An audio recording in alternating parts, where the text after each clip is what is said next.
Ainda no noticiário internacional, o presidente Nicolás Maduro teria descumprido o ultimato dado por Donald Trump para que deixasse a Venezuela. Diante disso, Donald Trump disse que pode sim ampliar a condução de operações, inclusive via terrestre, no território venezuelano, justamente porque Nicolás Maduro não está atendendo às determinações feitas pelo presidente norte-americano. Do lado venezuelano, o presidente Nicolás Maduro pensa ou tenta a possibilidade de conversar mais uma vez com Donald Trump.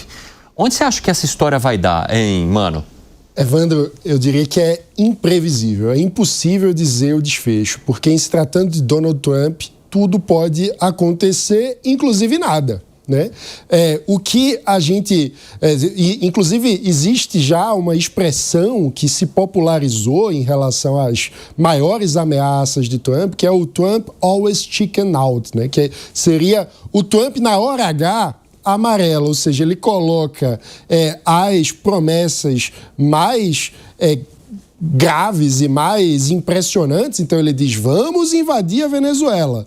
Mas muitas vezes, na hora H, ele dá para trás e tenta fazer alguma negociação em que ele consiga sair exibindo uma vitória, que muitas vezes de um ponto de vista econômico. Então, no caso da Venezuela, é possível imaginar alguma vitória, por exemplo, a respeito de uma negociação de petróleo. Mas, ao mesmo tempo, não podemos ignorar que já houve o caso no Irã de uma operação militar que foi pontual, que foi específico, um bombardeio no que seria uma zona militar de desenvolvimento de armas nucleares. Ocorre que, no caso da Venezuela, é muito mais difícil falar em um ataque pontual se o objetivo for a demoção do ditador Nicolás Maduro. Afinal de contas, regimes são muito mais difíceis de derrubar do que uma instalação militar específica. Então, como seria essa operação? Os Estados Unidos, afinal de contas, já tentou fazer essa espécie de exportação da democracia em outras ocasiões, e o próprio Trump era um crítico dessas experiências que acabaram custando muito dinheiro e não levaram a democracias, no fim das contas, nos países que foram invadidos, como o caso do Iraque, do Afeganistão. Então, é muito difícil saber o que vai acontecer. Pode ser tudo, inclusive nada. Ô Bruno Musa, como é que você avalia mais esse desdobramento? Mais uma complexidade, tá difícil a gente conseguir entender e juntar essas peças desse quebra-cabeça, né? Ontem eu mencionei a respeito de algo que me parece muito claro. O acordo que Trump vem defendendo é muito mais pró-Putin do que pró-Zelensky. Isso significa que... Por que será que ele está ao lado do invasor, que não apenas invadiu a Crimeia em 2014, mas agora também começou essa guerra que eu, sinceramente, já nem lembro quanto tempo faz. Faz o quê? 3 anos já essa guerra? 2 ou 3 anos, né? Então, me parece que isso tem a ver muito com o que está acontecendo com a Venezuela. Olha, o Trump apoia algo pró-Putin lá do outro lado do mundo, onde o acordo envolveria devolver terras da Ucrânia para a Rússia. E agora a gente viu essa nova invasão em uma área estratégica, como nos explicou muito bem o Lucas Bassani, e, ao mesmo tempo, começa a incursão cada vez mais forte aqui na Venezuela. Então é como se a Venezuela, que depende do insumo russo, principalmente de armas nucleares, de radares, desse tipo de tecnologia e de apoio financeiro, é como se Putin deixasse Maduro haver navios, e agora a Venezuela está do lado aqui do Ocidente. Trump se mete menos do lado de lá, mesmo tendo um acordo pró-Putin, e cada vez mais a situação fica crítica para o lado de Maduro. Como eu falei, eu estive lá algumas vezes e eu converso com bastante pessoas de lá, de diferentes espectros sociais. A verdade é que hoje eu falei com alguns daqueles que são realmente mais pobres, que eu mantenho contato para entender como está.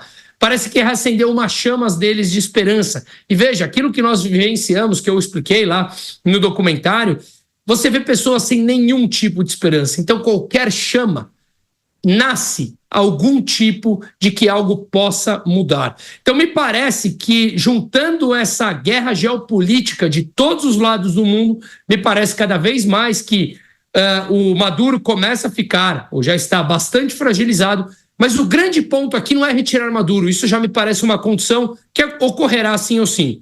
Como haverá essa transferência de poder? Porque Maduro já deixou claro que quer implantar uma eventual anarquia comandada pelos coletivos, que é como se fossem as milícias aqui do Brasil, que são mais de 280 pontos espalhados pelo país que ele tem mantido armas e pessoas para atacar quando ele, ou se eventualmente ele cair, mas como isso pode não ser custoso político para os Estados Unidos. Então essa transição é onde está a grande chave da coisa, Evandro. Exatamente, Bruno Musa. O Zé Maria Trindade, fala para mim como é que você avalia essa situação. Pois no início do governo Bolsonaro, a gente achava que o governo do Maduro estava por um fio e que iria cair e de uma forma muito mais tranquila, porque seria uma retomada democrática, inclusive com eleições, né? Então, tinha conversas e autoridades que até tinham conhecimento lá sobre a Venezuela achavam isso. Aí depois o ex-presidente, o então, né, presidente Jair Bolsonaro, cortou relações e retirou todos os diplomatas de lá. Isso, na visão de muitos profissionais aliados do ex-presidente, foi um erro.